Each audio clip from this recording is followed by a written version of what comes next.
मंगलम भगवान वीरो मंगलम गौतम गणि मंगलम कुंद कुंदार्यो जैन धर्मोस्तु मंगलम सर्वमंगल मांगल्यम सर्वकल्याणकारकम प्रधानम सर्वधर्माणां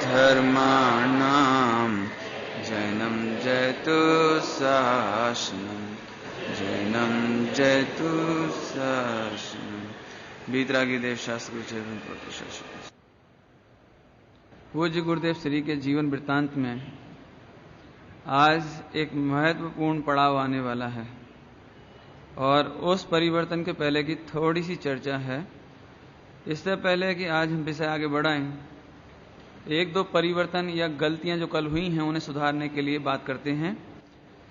हमने ये कहा था कि टोडरमल जी का जो हिंदी का मोक्ष मार्ग प्रकाशक है, हिंदी में मन्नू लाल जी वकील साहब ने किया, सागर वालों ने।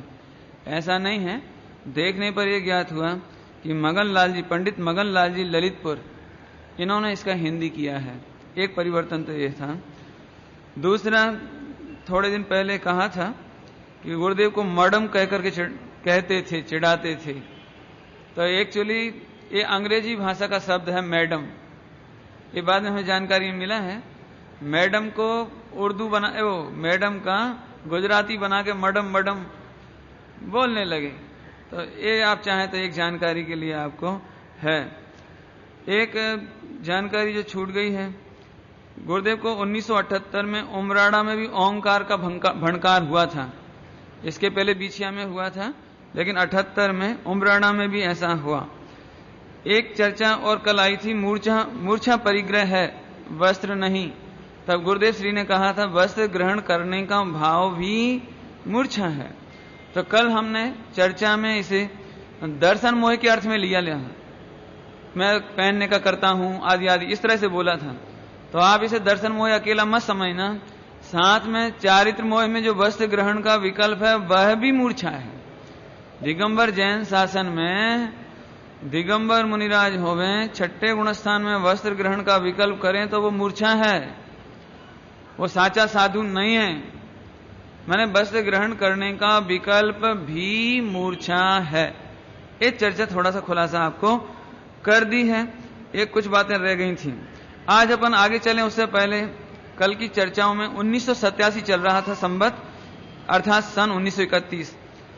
एक चर्चा आई कि जब गुरुदेव श्री की इस तरह की चर्चाएं होने लगी, इस तरह की कि जिससे नई नई बातें आने लगी, लोगों के मन में विरोध होने लगा, दामोदर सेठ नाराज होने लगे और लोग भी तकलीफ पाने लगे। ये तो आप अब तक की भूमिका में आप समझ चुके हैं। तो एक भाई बोला, भाई देखो ग्रुपिंग मत करो बधानी एकता करो। क्या करो? बधानी एकता करो। अलग अलग क्या, ये अलग बोलते हैं, वो अलग बोलते हैं, वो अलग बोलते हैं। अपन हैं कितने से थानकवासी, मुट्ठी भर, और उन्हीं में से इनका ग्रुप अलग हो गया, उनका मूलजी भाई का अलग हो गया, गुलाब चंद जी का अलग हो गया, हीरा चंद जी का अलग हो गया, आपका अलग हो गया। ऐसा करो, बधानी एकता करो। समझ में आ गया ना? बैकग्राउंड समझ में आ गया? सबकी एकता करो।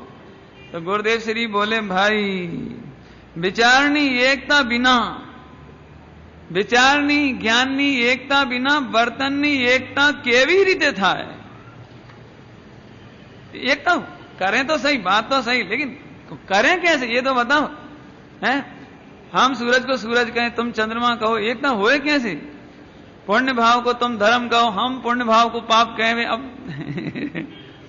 हैं? तुम बंध से मुक्ति कहो, हम बंध को मुक्ति कैसे कहें?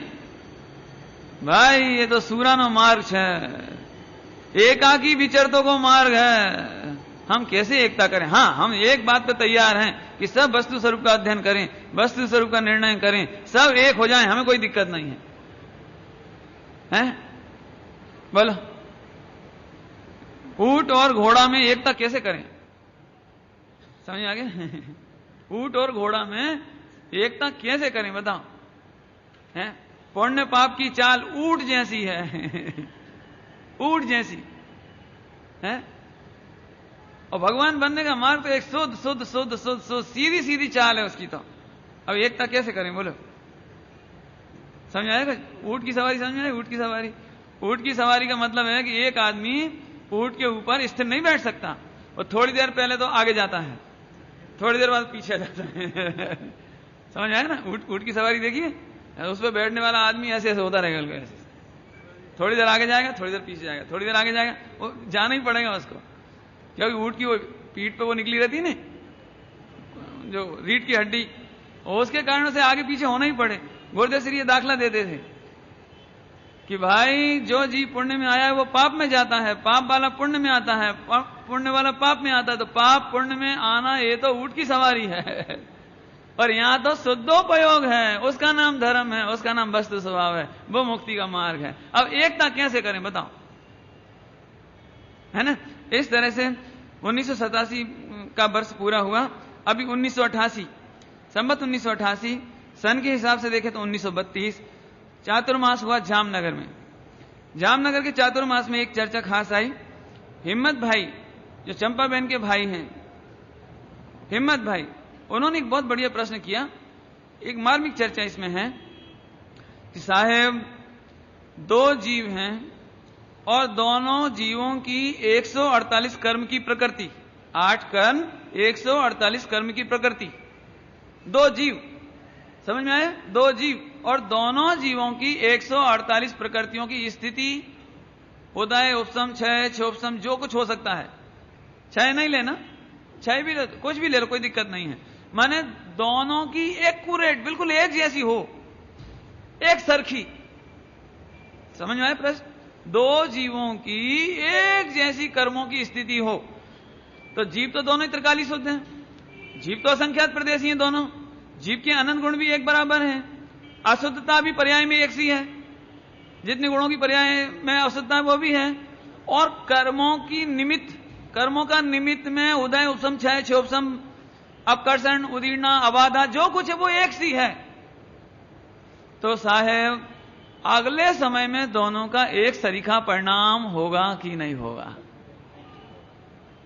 अब बताओ, अपन में सच कहते हैं, यदि भैंस से किसी ने पूछा होता और ये नहीं सुना होता अपन ने, तो ये जवाब देना कितना कठिन था। क्या बताओ? दोनों जीव एक से, त्रिकाली शुद्ध, दोनों ही असंख्यात प्रदेशी, दो ही अनादि अनंत, और दोनों के कर्म की स्थिति एक सी, निमित्त में, निमित्त भी एक सा, उपादान भी एक सा। क्या क्या? निमित्त एक सा, उपादान एक सा। अब अगले समय में परिणाम कैसा होगा? तो गुरुदेव बोले दोनों के परिणाम स्वतंत्र हैं, एक सरीखा नहीं होगा। उस समय की बात है, उस समय की हो। अभी तो धड़ल्ले से प्रवचन शुरू हो गए होते, खूब पढ़ लिया होता, सुन लिया होता, तो बात थी। उस समय बताना है कि समय सार जी, प्रवचन सार जी, मोक्ष मार्ग प्रकाशक जी पाने के बाद गुरुदेव श्री का ज्ञान कितना निर्मल हो गया कि उस समय भी जवाब आया कि दो एक समय की पर्याय स्वतंत्र है, दो जीवों की लायका, दो जीवों की योग्यता स्वतंत्र है, दोनों की पर्याय एक सी नहीं होगी, दोनों के परिणाम एक से नहीं होंगे। गुरुदेव ने उस समय क्या जवाब दिया था कि उन दोनों में अकारण पारिणामिक द्रव्य होने के कारण, अकारण, अकारण माने कोई कारण नहीं है, अकारण पारिणामिक द्रव्य होने के कारण दोनों के परिणाम एक से नहीं होंगे। अब इसकी चर्चा तो अभी ज्यादा क्या करें, अकारण पारिणामिक। मैं अकारण पारिणामिक हूं। शक्कर मीठी क्यों है कि अकारण, सूरज गर्म क्यों है, अकारण, कोई कारण से नहीं। ऐसे ही भगवान आत्मा, उसका द्रव्य, उसकी गुण, उसकी पर्याय अकारण पारिणामिक है, अकारण पारिणामिक है। पंडित जी जब तीर्थंकर हैं, उसी भाव से मोक्ष जाना है, तो चक्रवर्ती होने पर शांतिनाथ, कुंथनाथ, अरनाथ, 96 रानियों का विवाह क्यों करते हैं? क्यों ऐसा भाव आता है? क्यों आता है भाव? अकारण पारिणामिक, कोई कारण नहीं आता है, बस तत्समय की योग्यता ही कारण है, दूसरा अकारण है। ये उस जमाने का उत्तर है ना। एक प्रश्न और आया, क्योंकि श्वेतांबरों में, थानक में काल द्रव्य को नहीं मानते, 6 द्रव्य में 5 द्रव्य तो मानते हैं, 6ठा द्रव्य नहीं मानते, काल द्रव्य, और मानते हैं तो उपचार से, उपचार से।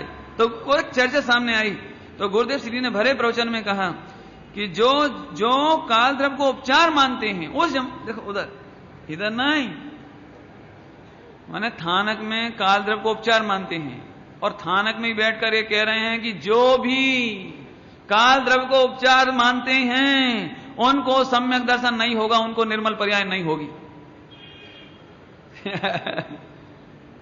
अभी समझ में आ रहा है कुछ?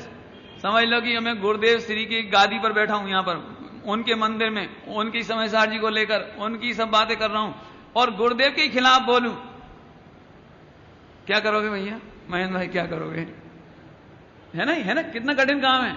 लेकिन गुरुदेव ने कह दिया जो काल द्रव्य को उपचार मानते हैं उन्हें सम्यक दर्शन नहीं हो सकता, सम्यक दर्शन नहीं हो सकता, क्योंकि काल द्रव्य को उपचार माने तो काल द्रव्य तो निमित्त है, परिणमन में जीव की अवस्था फिरने में पलटने में निमित्त तो काल द्रव्य है, और काल द्रव्य को मानते नहीं हो तो निर्मल परिणति नहीं होगी, सम्यक दर्शन नहीं होगा। उस जमाने में ये बात कह दी थी, है ना। और यहां पर इसी बरस में चेला गांव में शांताबेन प्रवचन सुनने आई। कहने का मतलब है कि शांताबेन हम सब में सबसे पहले नंबर की भागशाली ज्ञात मुमुक्षु हैं। ज्ञात मुमुक्षु समझ गए ना, सबसे पहली भागशाली जिन्होंने गुरुदेव श्री के मुख से समय सार जी सुना, क्योंकि अमरेली में चतुर्मास में प्रारंभ हुआ और वो वहां थे तो वहां भाग गए है ना। ज्ञात लोगों की बात चल रही हो, बाकी तो महाभाग तो बहुत जीवों के हैं और सच्चा महाभाग तो परिणमन का है ना। लेकिन चूंकि प्रसंग आया इसलिए बात की है अपन ने। अभी समय ज्यादा नहीं खोएं, बात बहुत बड़ी है और टाइम कम है, इसलिए आगे चलते हैं। 1989 संवत में, अर्थात सन के हिसाब से देखें तो 1933, मगसिर सुदी दशमी 26 नवंबर 1933 सोमवार का दिन, चेला गांव में गुरुदेव थे।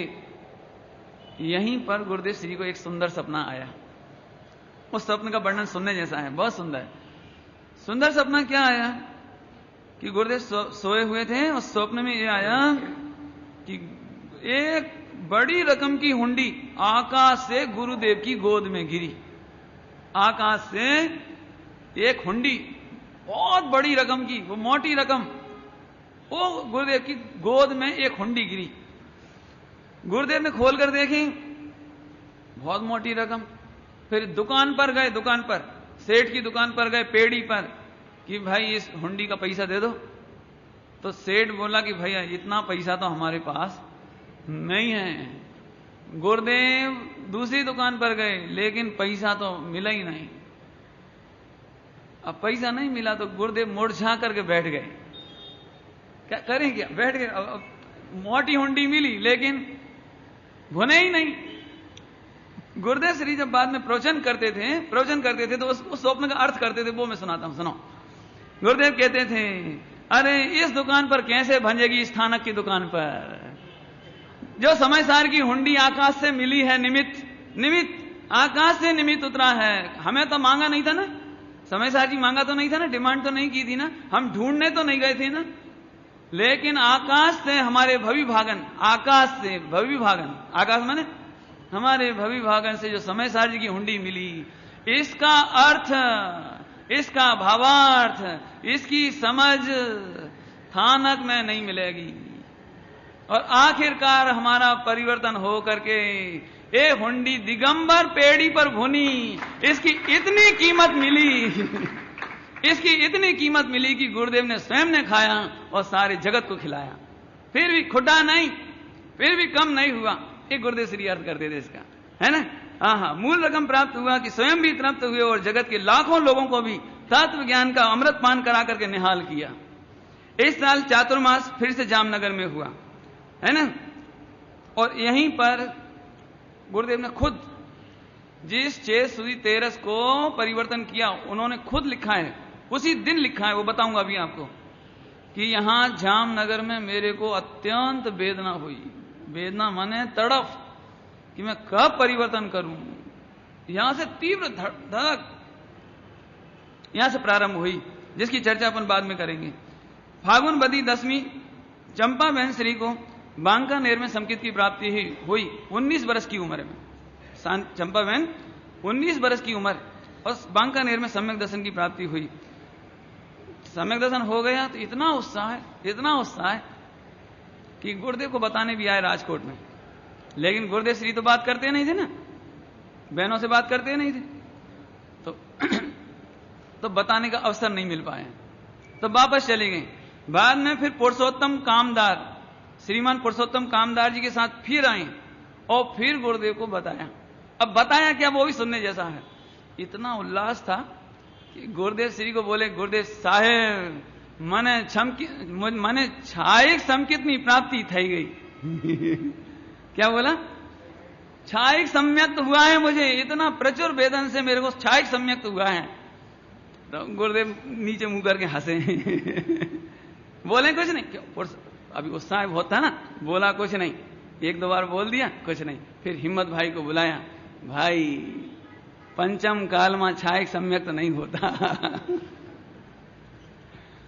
पंचम काल में छायक सम्यक्त नहीं होता, लेकिन ठीक है, उत्साह है ना, आत्मानुभव का उत्साह है ना, इसलिए हम कुछ नहीं कहते। बाकी सच्ची बात है कि केवली के पाद मूल में छायक संकित होता है, पंचम काल में तो छायक संकित होता नहीं है। मैंने फिर बाद में बुला करके समझा दिया, तो कहले अच्छा कहीं बात नहीं। बहुत सीधी चंपा बहन भी, बहुत सीधी, बहुत इंटेलिजेंट, बहुत बुद्धिमान, विलक्षण बुद्धि। और आपने यदि उनका पढ़ा होगा, सुना होगा, कई परिचित आप लोग बैठे हो, उनके जीवन में एक बहुत खास बात की, बोलना कम से कम, गंभीरता घनी, बोलना नहीं बस। मतलब तो गुरुदेव को बता दिया इतनी बात। अभी और आगे बताऊंगा इनके जीवन की और विशेषताएं बहुत अच्छी अच्छी, वो बाद में बताऊंगा, क्योंकि अभी समय नहीं है ना, आगे बताने की है सारी बातें। इसके बाद शांताबेन उसी स्थान पर आए जामनगर में, तो गुरुदेव श्री ने शांताबेन को भी ये प्रेरणा की कि अब तुम चंपा बहन का साथ करो, इनके साथ रहना, अलग नहीं रहना। यहां से दोनों बहनें पूरे जीवन साथ साथ रही, क्योंकि दोनों को अर्पणता बहुत थी। गुरुदेव ने हमको आज्ञा की है, माने की है बस।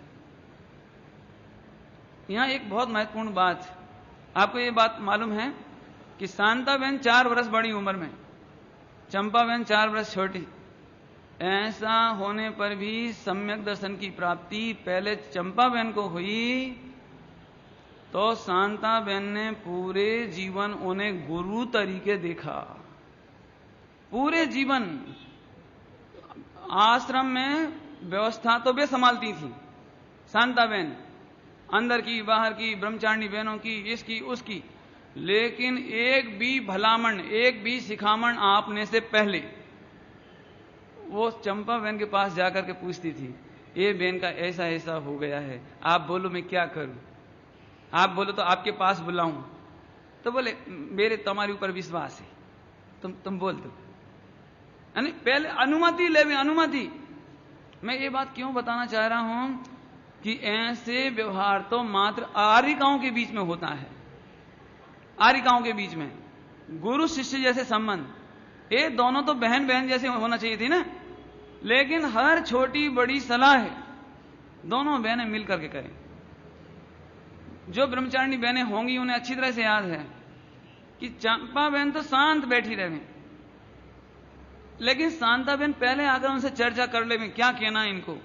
कभी ऐसा नहीं हो कि मैं कुछ कहूं आप कुछ कहो तो फिर विरोध हो जावे। और जब दोनों में सलाह हो जावे, तब जिस बहन की गलती हो उसे खानगी में बुला के, प्राइवेट में बुला के, और फिर उन बहन के सामने उनको टोकते थे, समझाते थे, कोई सीख देना तो देते थे। यहां क्या बताना है मेरे को? अर्पणता, गुरु तरीके, पूरे जीवन। बोलो अभी आगे आगे आगे बताएंगे, थोड़ा थोड़ा आगे बताएंगे, अगर थोड़ा थोड़ा सुनते चलो अभी, है ना। यहां से दोनों बहनें साथ रहने लगी।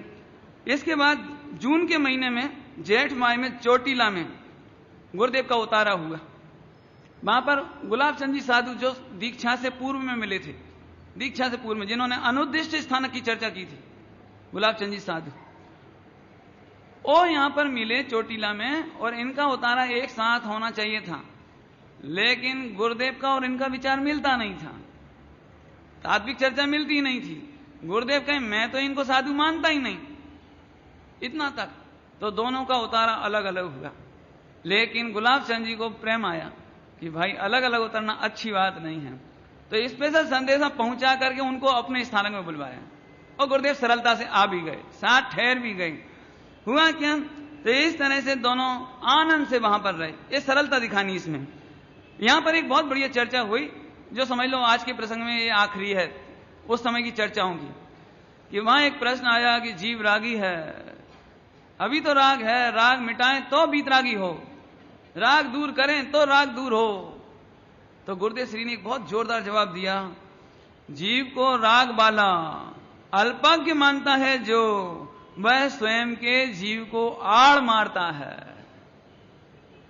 जो अपने को रागी देखता है, जो अपने को अल्पज्ञ देखता है, वो अपने जीव को आड़ मारता है। आड़ समझते? आड़ क्या बोलना, बाधा डालता है, ढांकता है, देखता ही नहीं है, ऐसे पहचान नहीं गई, नहीं कभी पहचान नहीं सकेगा। और गुरुदेव श्री कहते इसका फल ये मिलेगा कि यह जीव इसके फल में, अपने को रागी अनुभवने के फल में ऐसी जगह जन्मेगा कि आज जीव छह ना, ये कोई पहचानने वाला नहीं मिलेगा। आज जीव छह, ऐसे कोई पहचानने वाला नहीं मिलेगा। ये कोई जीव ऐसे कोई, क्या मतलब, आलू में चला जावे कोई पहचानने वाला नहीं मिलेगा, ये जीव है। पानी में चला जावे कोई पहचानने वाला नहीं मिले, ये जीव है। वायु में चला जाने खबर नहीं पड़े, ये जीव है। ये गुरुदेव श्री ने उधर ताकत से कही। और इसके बाद 1990 का वर्ष, संवत 1990 और हमारी सन के हिसाब से 1934, राजकोट में अंतिम चतुर्मास हुआ। यहां पहली बार आए। पिछली बार मैंने जब बोला था वो गलत बोल दिया था कि 2 साल लगातार 9 महीने 10 महीने वहां रहे, वो बात ठीक नहीं थी। ये यहां पर ये बात सही है। अंतिम चातुर्मास करने के लिए गुरुदेव राजकोट पधारे। बस यहां से एक क्रांतिकारी कदम उठने वाले हैं, जिसकी हमें इंतजार है ना। यहां पर चातुर्मास पूर्ण होने पर स्वयं ने अंतर में निर्णय किया कि इस संप्रदाय में मुझे रहना नहीं है, अब मुझे रहना नहीं है। यह तो मायाचारी है, सिंह वृत्ति नहीं है, ये कोई सिंह वृत्ति नहीं है, सिंहों का मार्ग, ये सूरवीरों का मार्ग है, ये कोई हमारी सिंह वृत्ति नहीं है। निडरता से मुझे घोषणा कर देना चाहिए, मुझे डरना नहीं चाहिए, मुझे निडरता से घोषणा कर देनी चाहिए। यहां के ये राजकोट थोड़ा भाग्यशाली है। किस मामले में कि छोटा गांव नहीं था ना, बड़ा गांव था, स्कूल कॉलेज की सुविधाएं थी, पढ़े लिखे लोग थे, डॉक्टर थे, इंजीनियर थे, वकील थे, एडवोकेट, रामजी भाई वगैरह। तो गुरुदेव को इन पर बड़ा प्रमोद आता था, चर्चा पकड़ते थे। और गुरुदेव श्री ने यहां पर समय सार जी की गाथा 1 से लेकर 99 तक चलाई इस चतुर्मास में।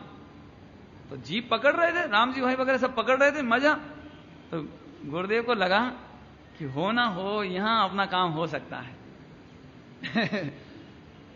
जब चतुर्मास पूरा होने को आने लगा तो अंदर की बात देखो, कैसा लगता हो अपनी अंदर की बात अंदर ही घुट रही हो, किसी से ना कह सकें।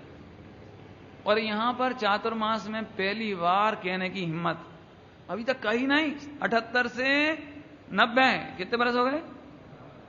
12 बरस कहने की हिम्मत नहीं थी। लेकिन यहां सोचा हम निडरता से कह ही देते हैं, विचारक हैं, समझदार हैं, ये लोग मेरा सपोर्ट करेंगे, समझदार हैं, रामजी भाई वगैरह हैं, औरों का तो क्या नाम ले, बोलो। ऐसा सोच करके कि ये पढ़े लिखे हैं, सत्य के जिज्ञासु हैं, अतः यहीं पर परिवर्तन का अभिप्राय प्रकट कर देना चाहिए। और आखिरकार रामजी भाई वगैरह को अकेले में बुला करके कहा भी, लेकिन रामजी भाई को पसीना छूट गया। अरे इतना बड़ा कदम, हिम्मत नहीं पड़े ने, क्योंकि सामान्य बात नहीं हुई। इसके बाद तो घटनाएं बहुत घटी हैं, बताऊंगा धीरे धीरे हैं। अरे रे, अब गुरुदेव को रात चैन नहीं, दिन चैन नहीं, नींद उड़ गई। अंदर में ऐसी तड़फड़ाहट लगे ने, क्या करूं क्या नहीं करूं। आखिरकार यहीं पर प्रवचन में जोरदार बात कही, जो आपने बहुत पढ़ी होगी, पूर्णता के लक्ष्य से शुरुआत वही सच्ची शुरुआत है। ये बात गुरुदेव ने यहीं के प्रवचन में इसी सन में कही थी, 1934 में।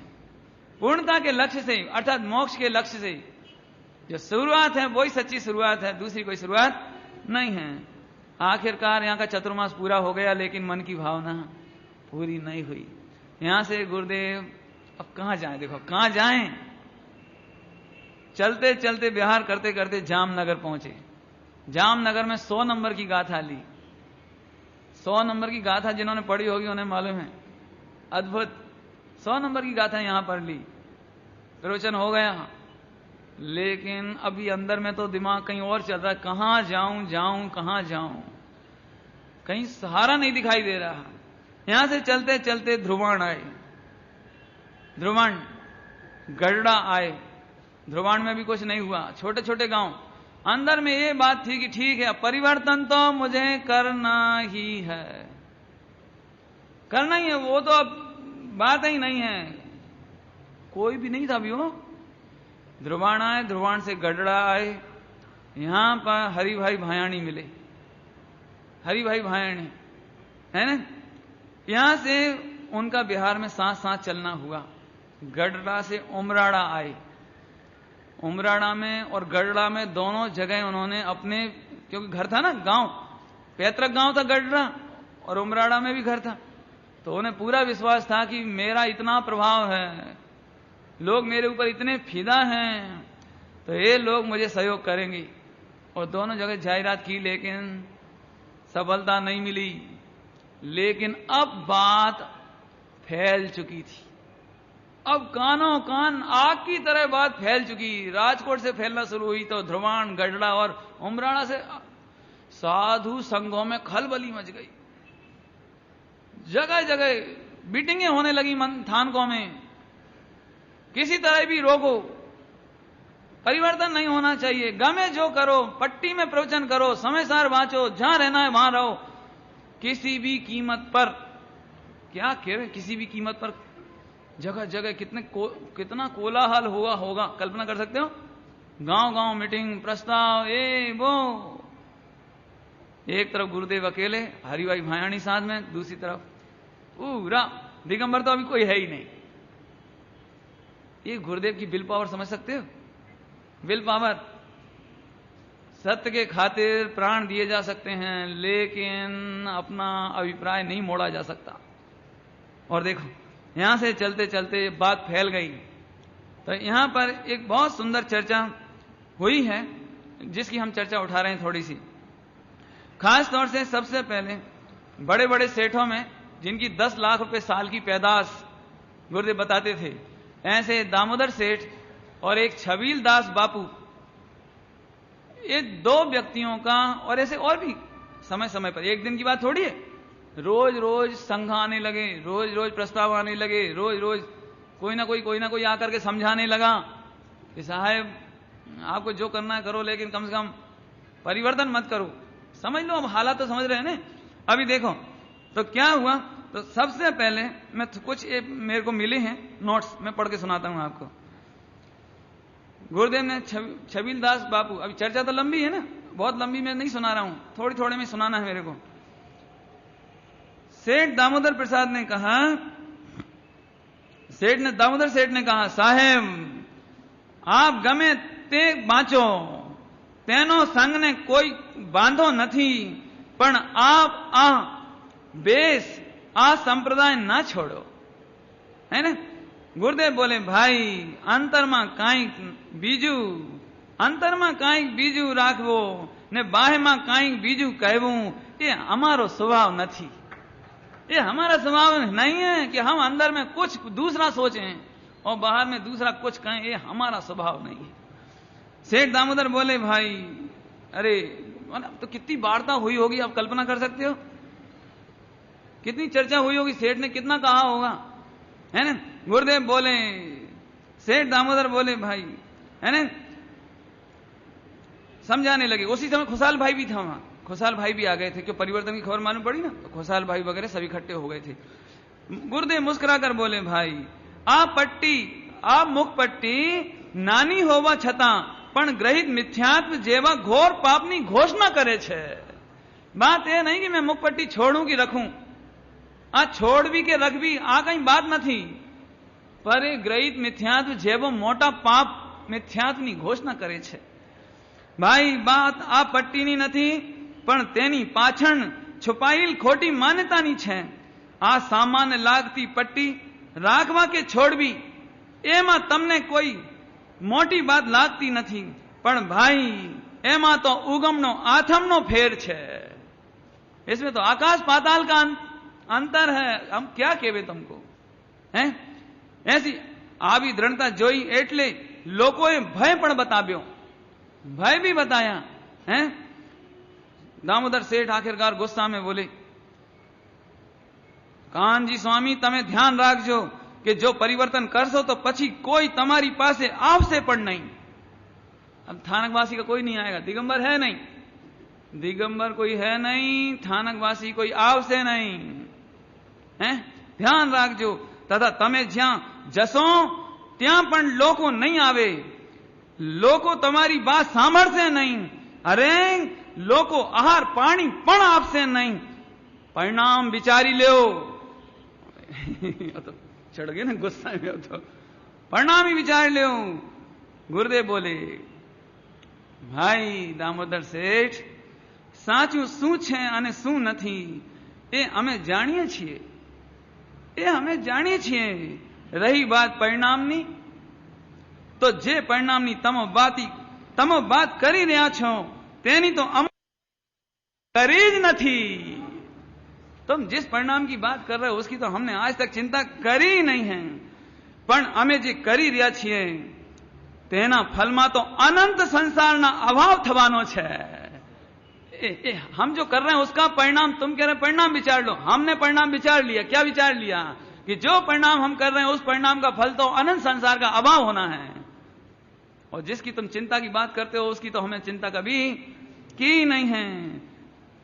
दामोदर सेठ अमारो आ भवनो अभाव कारणा माटे छे, अभाव करवा माटे छे, कोई पण पक्ष के संप्रदायना पोषण माटे नहीं। ये दृढ़ता का जवाब है ना। इस तरह से बहुत चर्चा हुई। छबील भाई भी वहां थे, उन्होंने भी बहुत समझाया कि देखो साहब, मान लो मान जाओ, आप जो कहो हम करने तैयार हैं, आप कहो हम थानक बनाएं, आप कहो हम हीरे से तोल दें आपको, आप कहो दान करो तो दान करने तैयार हैं, आप जो कहो तो, लेकिन मुंह पट्टी मत छोड़ो। बोलो, हम तो यदि ये दिगंबरों को ये बात समझाते तो ये मैं दृष्टांत देता हूं कि आज विद्यासागर जी का इतना परिचय है समझ लो दिगंबर समाज में, और वे आज घोषणा कर देवे कि मैं दिगंबर नहीं रहना, तो पूरे दिगंबर समाज की हालत क्या होगी ये कल्पना करो। ये हालत गुरुदेव की उस समय थी। कल्पना नहीं कर सकते, कल्पना हो कर सकते हो। और एक भी बाहर में कोई सहायक नहीं, एक हरिभाई दामानी सिवाय अभी कोई था नहीं है। तब गुरुदेव बोले, छबील दास को भी समझाया, अमे रोटला खावा माटे घर नहीं छोड़ियो। छबील दास बापू बड़े थे ना, उम्र में बड़े थे। छबील दास बापू अमे रोटला खावा माटे घर नहीं छोड़ियो, अने रोटलानी चिंता करवा वाला घर नहीं छोड़तो। रोटली खाने की चिंता वाले घर नहीं छोड़ा करते बापू। हमारे घर पर क्या कमी छे, हमारे घर में क्या कमी थी है ना। आ सत्य धर्म ने माटे तो अमे चक्रवर्ती नी संपदा पर त्याजिए छिए। तुम तो रोटी की बात करते हो, यदि चक्रवर्ती की संपदा भी मिले तो हम उसे ठोकर मारने तैयार हैं। ओहो हो, अब ऐसी बातें सुनकर के तो ऐसा लगता है कि मने क्या कहवे इन गुरुदेव श्री को, एकाकी कोई है नहीं, और ऐसा व्यक्ति अकेला तूफानों से जूझ रहा है अभी। तब तो हमें दिगंबरों को मैं तो बहुत कहता हूं, तुम्हारी किस्मत खराब है जो तुम परख नहीं पा रहे इस व्यक्तित्व को। किस्मत बहुत खराब है। अरे रे भाई क्या कहवे।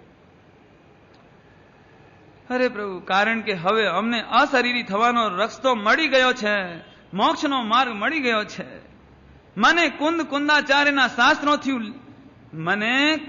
આચાર્યના શાસ્ત્રોથી લાગ્યું છે कि दिगंबर धर्म ज साचो धर्म छे, संप्रदाय धर्म जैन ज नहीं। क्या कह रहे हैं? थानक संप्रदाय आ जैन ज नहीं, जैन ही नहीं है। हमें कुंदाचार देव के शास्त्रों से लगा है कि दिगंबर धर्म ही धर्म है, बाकी तो है ही नहीं है। ऐसी बहुत चर्चा इसमें है। भाई जे भी अंतर में साची मान्यता छे तेज प्रमाणे बाहर में पण अमारू वर्तन होवू जोईए। जैसी साची मान्यता वैसा बाहर में प्रवर्तन होना चाहिए। अंतर में मुखपट्टी नो निषेध छे, तो बाहर में पण हमारे ये ना होइए, ये ना जोइए। हवे माराथी आ मायाचारी नहीं थाय। अब मेरे से मायाचारी हो सकती नहीं है। पुण्य ने धर्म मानवो अथवा पुण्य ने धर्म में मदद रूप मनावो, हवे माराथी नहीं बनी सके। समझ में आ रहा है कुछ? है?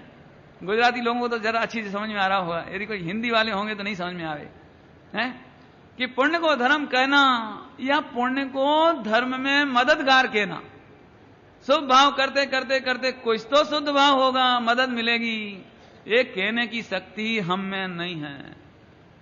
हम तो दिगंबरों में अपने घरों में ये बात कहते हैं, मंदिरों में, अपने गांव में जब प्रवचन करते हैं कि यदि उन्हें पुण्य में ही धर्म कहना होता तो थानकवासी में पुण्य क्रियाओं की कहां कमी थी। उन्हीं पुण्य क्रियाओं का निषेध करके तो वो इधर आए थे, और तुम्हारी पुण्य क्रियाओं को वो धर्म कहने तो इसके लिए आए थे क्या? वो इसके लिए आए थे? हैं? अरे रे प्रभु, हम तो अब ये बात कह सकते नहीं हैं। भाई सनातन दिगंबर जैन धर्मज सत्य धर्म छे, तो सत्यना स्वीकार माटे असत्यनो निषेध पण अत्यंत जरूरी है। सत्य की स्वीकृति हुई है तो असत्य का निषेध कंपलसरी है? जे चीज मने अंतरंग पूर्वक स्वीकार नथी एने हूँ बाहर में केवी रीते स्वीकार करी सकूं। हूँ मुंह पट्टी बांधी सकूं तेम नथी, मैं मुंह पट्टी बांध सकता नहीं हूं। इस तरह से गुरुदेव ने स्पष्ट सबके लिए जवाब दे दिया, लेकिन अभी रास्ता तो नहीं मिला ना, और अभी तो जगह जगह तैयारियां हो रही हैं। समझ लो तो जो खलबली मच सकती है वो समझ लो बस। आखिरकार उमराना में भी जगह नहीं मिली, वहां से भी चल दिए। चलते चलते चलते हरि भाई भायाणी ने कहा कि ठीक है, बरतेज एक छोटा सा गांव है बरतेज, और हम वहां पर जाकर एक किराए का कमरा ले लेते हैं। क्या कर रहे हैं? किराए का एक कमरा भाड़े से, और आप वहां पर रह करके अपना काम करना, मुझे कोई दिक्कत नहीं, मुझे जो बनेगा मैं आपकी सेवा में हाजिर हूं। मैं इस समय हरिभाई भायाणी को भामाशाह कहना चाहता हूं। जैसे महाराणा प्रताप जंगलों में धक्के खा रहे थे, कि ऐसी बुरी दशा थी कि खाने के लिए दाने नहीं थे जिस समय, उस समय भामाशाह ने अपना सारा धन खजाना ला करके समर्पित कर दिया। ऐसे ही इस व्यक्ति ने ये तन मन धन जितना उनके पास ताकत थी उतना लाकर समर्पित कर दिया, और इस छोटे से समर्पण के बीज ने आज हम सबको निहाल कर दिया। हम तो जितनी जितनी प्रशंसा करें इस समय उस एक व्यक्तित्व की उतनी कम है इस समय। और इस तरह से चलते चलते बरतेज में आने का कार्यक्रम बनाया, परंतु मेरे ख्याल से उमराड़ा में एक दूधी बहन रहती थी। दूधी बहन ये थानक में विवाही गई थी, लेकिन इनके जो भाई थे हरगोविंद भाई मोदी, जेठा भाई नागर भाई, ये वैष्णव धर्म पालते थे। खबर इसको भी मिल गई कि गुरुदेव परिवर्तन करना चाहते हैं, तो दूधी बहन को चैन नहीं पड़ी। देखो जिन्हें पुण्य बांधना था, जिन्हें अनुमोदना करनी थी, उन्होंने करी। आखिर दूधी बहन ने खबर पहुंचाई हरगोविंद भाई के पास कि तुम अपने गुरुदेव को आगे आकर के निमंत्रण दो कि अपने घर पर रहो, कहीं जाने की जरूरत नहीं है। थानकवासी गुस्से में, थानकवासी तो क्या समझे गुरुदेव को, हीरे की कदर नहीं आती है। अपने घर का ज्ञानी जीव आज परेशान हो रहे हैं, गुरुदेव को रात रात नींद नहीं आ रही, आंखें सूज रही हैं, आंखें लाल हो रही हैं, गुरुदेव के चेहरे पर चैन नहीं दिखाई देती है। ये थानकवासी क्या पहचाने? तो अपने भाई को खबर पहुंचाई कि तुम जाकर के उन्हें निमंत्रण दो। हरगोविंद भाई मोदी की पत्नी का नाम विजया बहन, वो विजया बहन ने उनको कहा कि तुम अभी जाओ, गुरुदेव को आमंत्रण देकर के सादर इज्जत पूर्वक अपने घर में लाओ, और गुरुदेव को जो सुविधा चाहिए हम देंगे। कौन कौन जगह? वैष्णव। इस परिवार ने, पूरे परिवार ने गुरुदेव के निमित्त से फिर जैन धर्म अंगीकार किया पूरा। और जब तक गुरुदेव वहां रहे, दिगंबरों के घर नहीं थे, थानक के घर नहीं थे, केवल दो परिवार थे, हीरा भाई भायाणी है ना, भायाणी की दामाणी है, भायाणी है ना, भायाणी। एक मिनट मैं बताता हूं अभी। हाँ, दामाणी, हीरा भाई धामाणी, ये भी वैष्णव परिवार। केवल इन दो परिवारों ने इनके भोजन की व्यवस्था रखी, जबकि हीरा भाई दामाणी गरीब थी, सामान्य आर्थिक स्थिति थी, अच्छी आर्थिक स्थिति नहीं थी। संयोग की बात देखो कि गुरुदेव को किसी के घर पे रुकने में तकलीफ थी। किसी घर में रुके तो स्त्री रहे, उनके रिश्तेदार आवे जावे, तो किसी घर में लंबे समय तक रुकना कैसे होवे? तो भाई तुम्हारा विचार तो अच्छा है, तुम्हारी भावना तो उत्तम है, लेकिन तुम्हारे घर कैसे रुक सकता हूं? और यहां पुण्य का होता है देखो गुरुदेव का, कि स्टार ऑफ इंडिया में एक हरगोविंद भाई और रहते थे, कोई डॉक्टर हरगोविंद भाई, जो आजकल बॉम्बे रहते हैं। गुजर गए या नहीं गुजर गए मुझे मालूम नहीं है, उनके लड़के रह रहे होंगे इस समय। कहने का मतलब यह है कि वे उसमें रहते थे, थोड़े ही समय पहले वे खाली करके गए। वैसे खाली नहीं कर रहे थे वैसे खाली नहीं हो रहा था, वे खाली कराते थे हीरा भाई, लेकिन खाली नहीं होता था। लेकिन संयोग से खाली हुआ और अंदर से उनको ऐसा भाव आया कि अरे रे, हमारा ये जंगल में, जंगल उस समय जंगल हो, जंगल जरा से घरों की बस्ती थी उमराना में। अब तो खेत, अब तो क्या कहें, अब तो 400 फ्लैट बन गए, अब तो बहुत कुछ हो गया वहां। तो उस समय कोई नहीं। दामाणी बोले कि साहब हमारे यदि आपकी कृपा हो, है ना, बताया तो ऐसा है कि जैसे ही वो हरगोविंद भाई के साथ वहां गए, उनके पास वैष्णव थे ना दोनों, तो दोनों गए। अब एक समाज के हो गए ना दोनों, तो एक दूसरे से मिलके बात करें। तो हरगोविंद भाई ने कहा कि हमारे साथ चलो, गुरुदेव को आमंत्रण देना है, हमारे घर पे रहेंगे वो। चले गए वो भी साथ में। गुरुदेव ने इनका तो मना ही कर दिया। तो वे बोले उसी समय, साहेब चेहरे का तेज देख करके उनको ऐसा लगा कि ये मोटा महात्मा है। उनको ऐसा लगा, अरे इसके चरणों में तो अपनी सारी संपत्ति अर्पित कर देना चाहिए। ये दामाणी का परिणाम। साहेब मैं आपके लिए कुछ करने लायक तो नहीं हूं, क्योंकि गरीब थे ना, सामान्य स्थिति थी, करने लायक तो कुछ नहीं हूं, लेकिन जंगल में एक छोटा सा बंगला पड़ा हुआ है, यदि आप चाहो तो उस बंगला में रहो, हमें बड़ी प्रसन्नता होगी।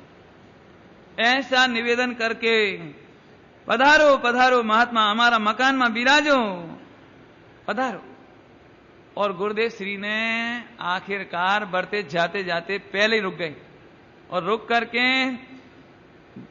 हीरा भाई दामाणी, इनके स्थान जिसका नाम star of India, star of India, उधर आकर के आखिर ठहरने का प्रोग्राम बन गया।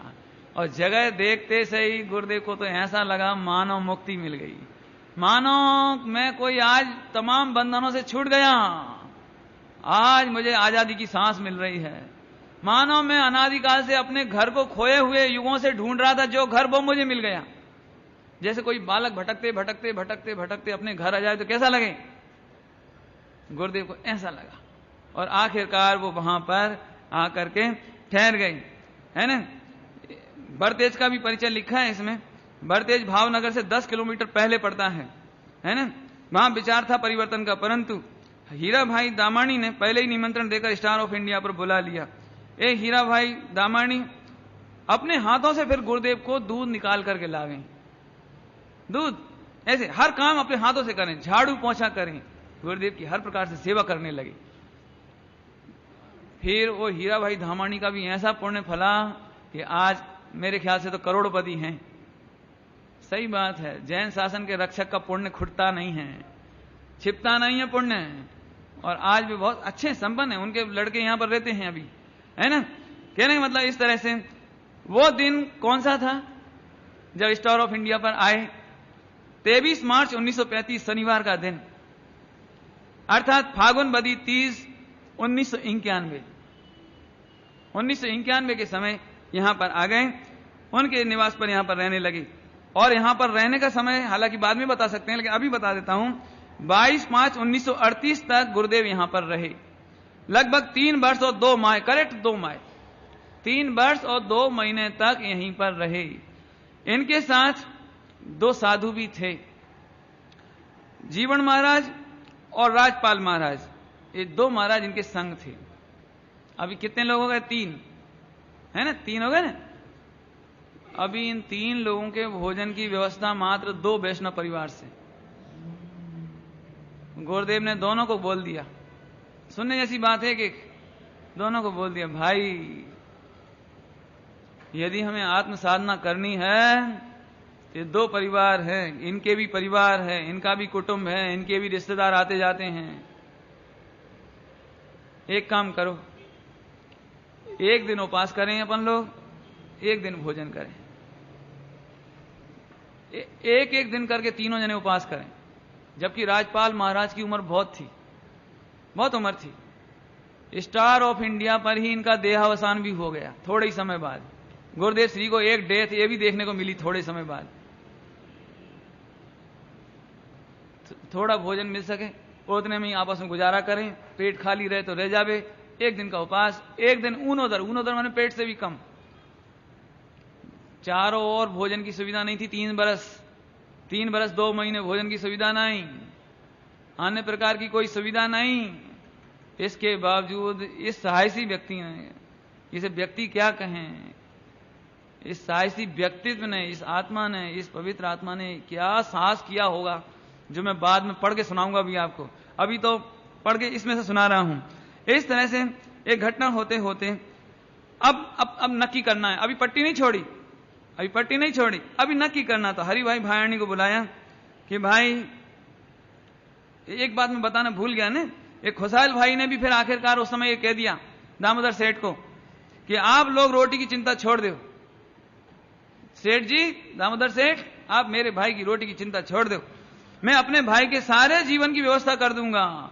उमराना में हालात अनुकूल ना लगने से योग्य स्थान की तलाश करने पड़ी, बस इतनी बात है। बाकी तो फिर खुशहाल भाई ने खूब समर्थन दिया। इस तरह चलते चलते अभी करें क्या। स्टार ऑफ इंडिया पर आ तो गए, लेकिन तूफान तो बहुत चल रहा था चारों तरफ। तो एक व्यक्ति हरि भाई भायाणी, भायाणी नाम बदल देता हूं, भायाणी ना, हाँ। अभी देखो, गुरुदेव ने कहा भाई यहां कुछ भी हो सकता है। लोग आकर आग लगा सकते हैं, लोग पत्थर मार सकते हैं, लोग दरवाजे तोड़ सकते हैं, अभी पहरे की जरूरत पड़ेगी। तो हरि भाई भायाणी रात भर जाग करके पहरा देते थे। ये तो गुरुदेव का पुण्य का उदय था कि हुआ कुछ नहीं, लेकिन रात भर जाग कर पहरा। अभी आगे तो और विरोध की स्थिति बताएंगे। इस समय समाचार पत्रों में छापा में गुरुदेव का विरोध, छापा में विरोध, गुरुदेव की निंदा, कोई जाना नहीं, सब पर प्रतिबंध। जो गुरुदेव के पास जाएगा उसकी रोटी बेटी का व्यवहार बंद। समझते हैं रोटी बेटी है? रोटी बेटी का व्यवहार बंद, समाज से निकाल दिया जाएगा, ऐसा वैसा तमाम। अब आने वालों को तकलीफ कैसे आवे, आए तो आए कैसे, माने माहौल इतना खराब। दूसरी ओर जो झोंपड़ी मिली थी जंगल में, उसमें 4-4, 5-5 बिच्छू रोज टपके ऊपर से। लेटरिन की सुविधा नहीं थी, आधी रात को भी लेटरिन जाना पड़े तो जंगल में जाओ अंधेरे में। कभी दस्त लग जाए, बीमारी हो जाए, बुखार चढ़ जाए तो कोई दूर दूर तक 1 किलोमीटर में कोई सुनने वाला नहीं। रोजाना सांप निकले, सांप, इतना घना जंगल। रात को अंधकार, पूरे स्टार ऑफ इंडिया में अंधकार, लाइट तो पूरे गांव में ही नहीं थी। दिया बुझा दो तो अंधेरा, और झींगरों की आवाज, मेंढकों की आवाज, बस। एक अकेले गुरुदेव, 2 साधु, 3 जने और पहरा देने वाले चौथा। क्या दशा आप कल्पना कर सकोगे। मैं इसलिए सुना रहा हूं कि समय सार जी और ये सीडी और कैसेट तुम्हें आसानी से नहीं मिली है। इसके पीछे गुरुदेव का लहू बहा है। आतंक में एक दिन जी के तो देखो। एक अभी तुम्हें कोई धमकी दे दे कोई तुमको कि आज तुम्हारा मर्डर कर देंगे, रिवॉल्वर लेकर घूम रहे हैं 10 गुंडे, क्या होगा। ऐसी परेशानियों में एक गुरुदेव का परिवर्तन, क्या, क्योंकि कच्चा खपरेल का मकान था, बिच्छू घूमते रहते थे। लेटरिन बाथरूम जाना हो तो सुविधा नहीं कोई। एक कमरा वैसा और एक दूसरा, 2 कमरा, बाहर में ओसरी, और क्या था बोलो। ऐसी परिस्थितियों में गुरुदेव ने एक, समझ लो क्या कहना चाहिए, परिवर्तन करने का साहस किया। हरि भाई भायाणी को बोला, भैया हरिलाल, હવે આ સ્થાનક વાસીનું ચિહ્ન મું પત્તી છોડી દેવી છે અને તે માટે ચેત સુધી 13 तिथि नक्की करी છે। कहीं से कोई दिगंबर भगवान का फोटो तो लाओ। वो उस दिन सुनाया था, अभी फोटो कहां से लाए बोलो। नक्की कर ली तिथि हो, नक्की कर ली, क्या करें हैं? कहीं से कोई फोटो लाओ। साहेब मैं आपके लिए सब कुछ करूंगा, आप बिल्कुल चिंता नहीं करो। चले गए और 6 सुदी 13 के दिन एक आसन जिस पर बैठ के गुरुदेव ने परिवर्तन किया, वो आसन लाए जो गुरुदेव श्री के कमरे में अभी तक रखा हुआ है। उस आसन पर बैठ करके उस दिन सुबह सुबह हरिभाई भायाणी अपने पूरे परिवार के साथ आए और एक बंगले में ठहरे। डिप्टी साहब, डिप्टी गवर्नर के बंगले में इनका उतारा हुआ है, इनके परिवार का, हरिभाई भायाणी का।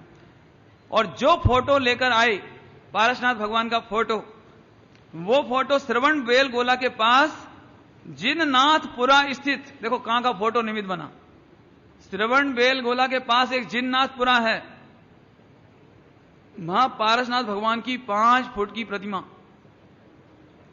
उस प्रतिमा का फोटो हरिभाई भायाणी को कहां से मिला देखो।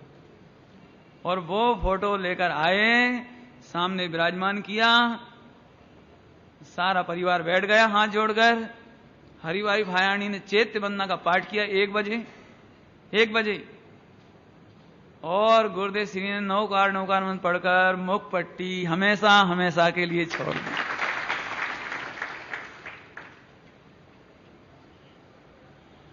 उठकर बाहर आए, ऐसा लगा मानो जैसे कोई पंछी मुक्त हो गया हो पिंजरे में से। सिद्ध भगवंतों को आकाश में देख करके प्रणाम किया, समय सार जी को विराजमान करके साष्टांग दंडवत लेट गए। हे आचार्य कुन देव आप साक्षी भूत रहो, हे अमृतचंद देव आप साक्षी भूत रहो। अब अनंत काल तक आपके मार्ग से पढ़ूं नहीं, गिरूं नहीं, चूकूं नहीं, ऐसी मुझे शक्ति दो, ऐसा मुझे साहस दो प्रभु।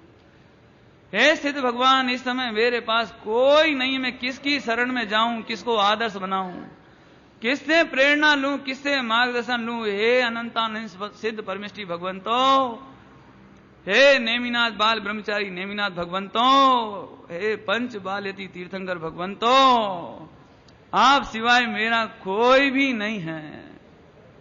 हे श्रीमंदर भगवान आप सिवाय इस समय मुझ बालक का कोई नहीं है।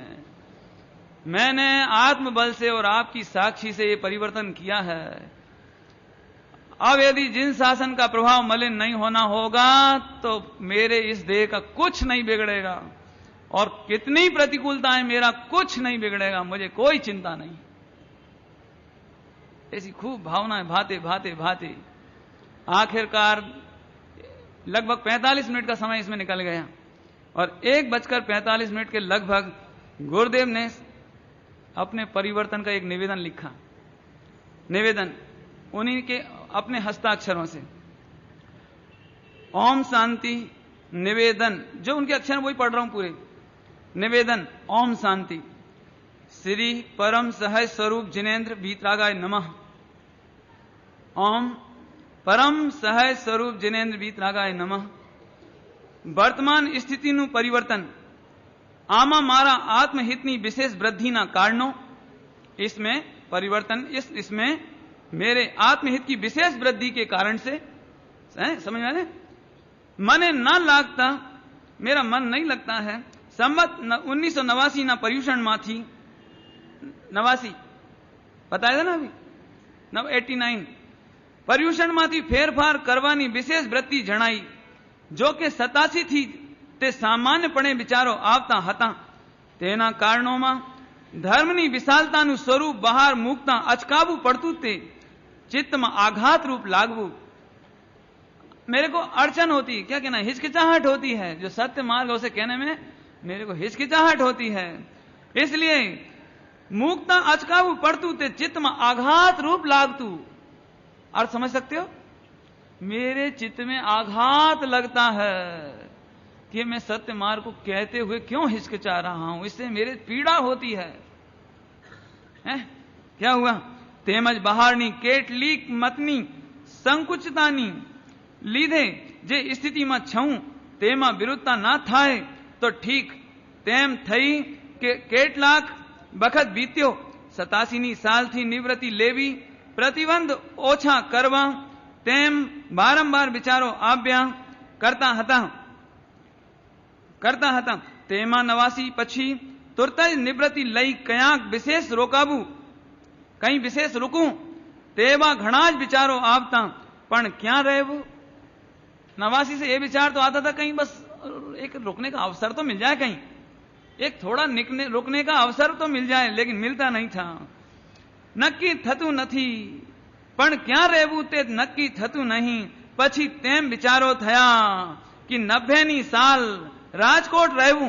ये गुरुदेव ने अपना मंतव्य पछी निर्णय ऊपर आपबू हवे मारू हित वर्तमान स्थिति में विशेष वृद्धि रूप न लागता आ परिवर्तन थाय छे।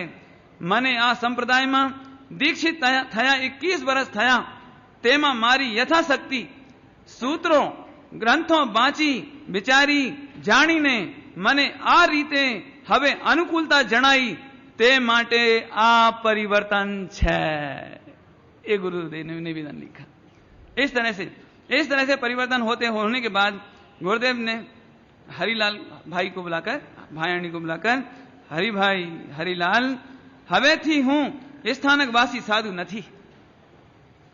अब से मैं स्थानकवासी साधु नहीं हूं जैन श्रावक छूं। हरि भाई भायाणी बोले साहेब दुनिया फरे तो भले फरे पण हूं आजीवन आपना साथे ज रहवानु वचन आपू छूं। ये कोई छोटी मोटी बात नहीं थी। मैं अब आजीवन आपका साथ नहीं छोड़ूंगा, ये आपको वचन देता हूं। हैं? क्या कहे? निर्दोष सुख निर्दोष आनंद लो जहां भी प्राप्त हो। और आखिरकार गुरुदेव ने निर्दोष सुख और निर्दोष आनंद जहां प्राप्त हुआ वहां लिया है। क्या कहें? अब समय तो हो गया, नहीं तो हम आपको हैं? आहा क्या कहें? देखो कल एक बात याद आ रही थी। देखो एक पंक्ति मैंने नोट की है परमार्थ विंशति में से गुरुदेव के संबंध में। आज ये सुनाता है आपको। गुरुदेव श्री को इतनी ताकत कहां से आई होगी? आई तो कहां से होगी? अंदर से ही। लेकिन मान के चलो गुरुदेव एक गुनगुना रहे थे उस समय, उस माहौल में एक गुनगुना रहे थे।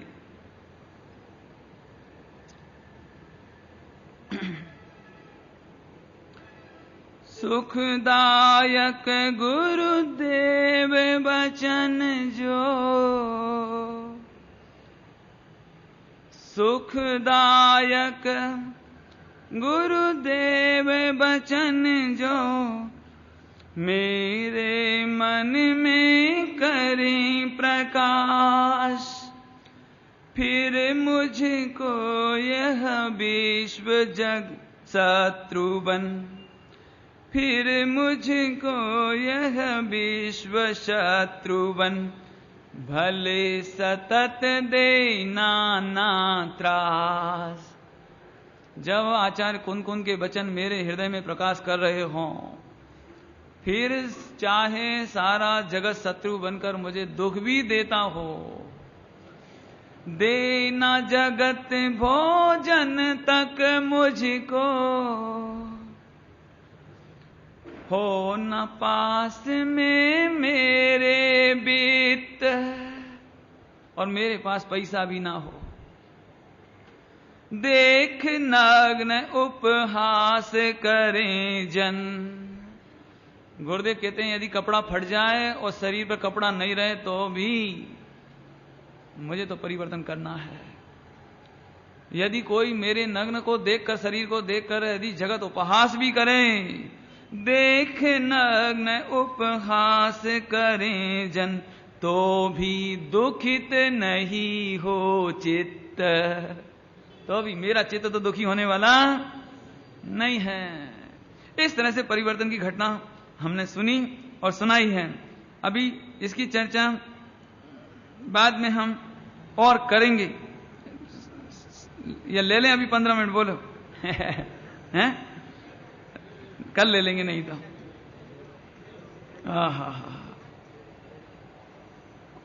और इसी बीच दोनों बहनों को पास में आने की मनाही कर दी। 6-8 महीने, साल भर, जब तक योग्य वातावरण नहीं हो जाए तब तक हमारे पास आने की जरूरत नहीं है। अपने अपने घर जाकर आराधना करो। कल क्या होगा हमें नहीं मालूम है ना। क्या होगा वो तो ठीक है, लेकिन अभी ये देखो, सम्यक निश्चय सुना दे। आकुलता तो नहीं होगी ना? नहीं तो फिर कल ले लेते हैं। नर भव मिला है मैं अपूरव कार्य करूंगा,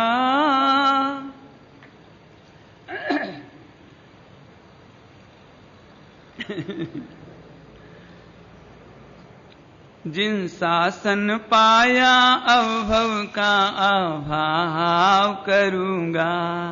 हे मेरा निश्चय, हे सम्यक निश्चय, हे मेरा निश्चय, हे सम्यक निश्चय। रे कर्म अपने ठाट तू दिखाता है किसे। ये गुरुदेव चैलेंज कर रहे हैं।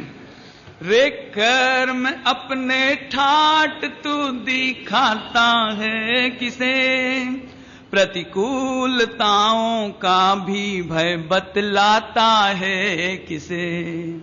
निरपेक्ष ज्ञाता रूप हूं, मुझे कोई पुण्य की अपेक्षा नहीं है, मुझे साता की अपेक्षा नहीं है, मुझे दुनिया की अपेक्षा नहीं है। निरपेक्ष ज्ञाता रूप ही ज्ञाता ही रहूंगा। नरभव मिला है मैं अपूरव कार्य करूंगा। हे मेरा निश्चय, ए सम्यक निश्चय, हे मेरा निश्चय, ए सम्यक निश्चय।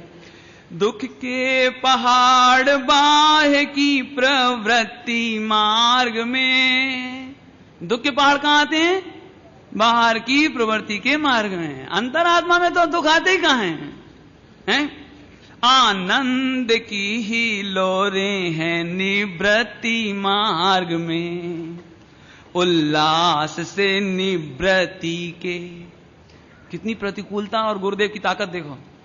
उल्लास से निवृत्ति के मार्ग में बढ़ूंगा। जिन शासन पाया है अभव अभाव करूंगा।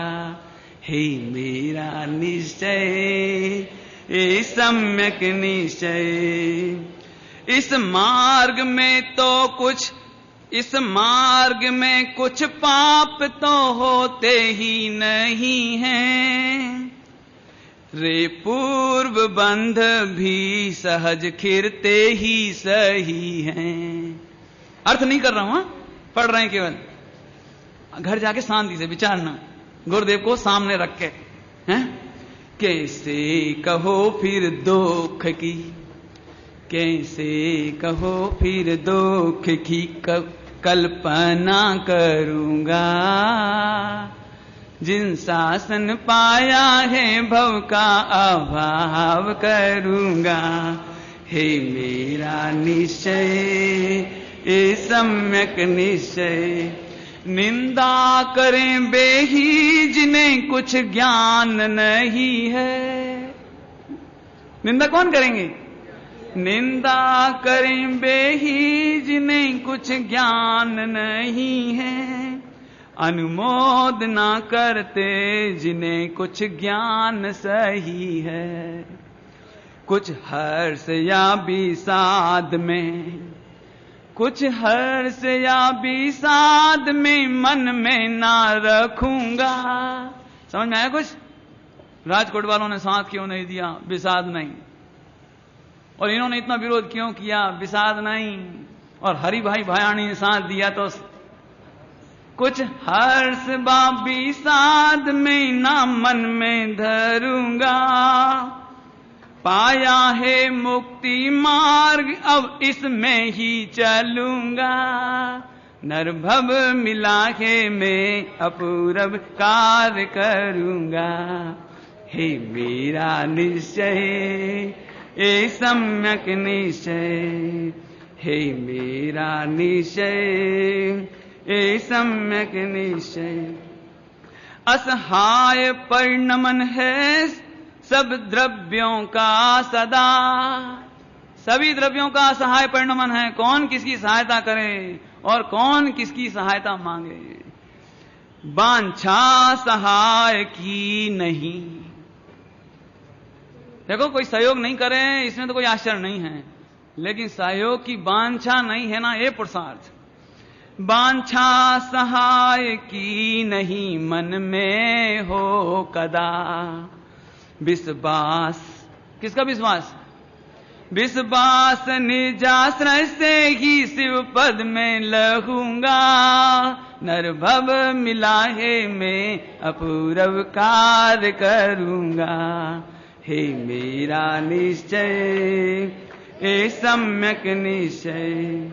भवितव्य भली, गुरुदेव की भवितव्य भली, भवितव्य भली काल लब्धि आई है अहो।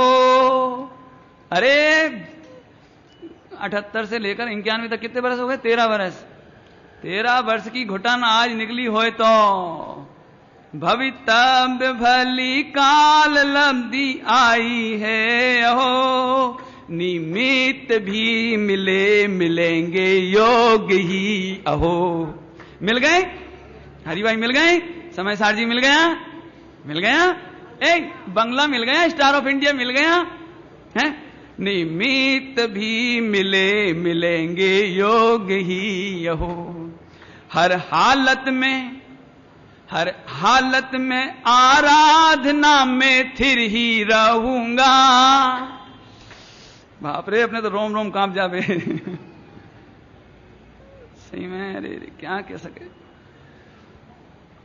हर हालत में, हर हालत में आराधना में थिर ही रहूंगा। जिन शासन पाया है अभाव करूंगा।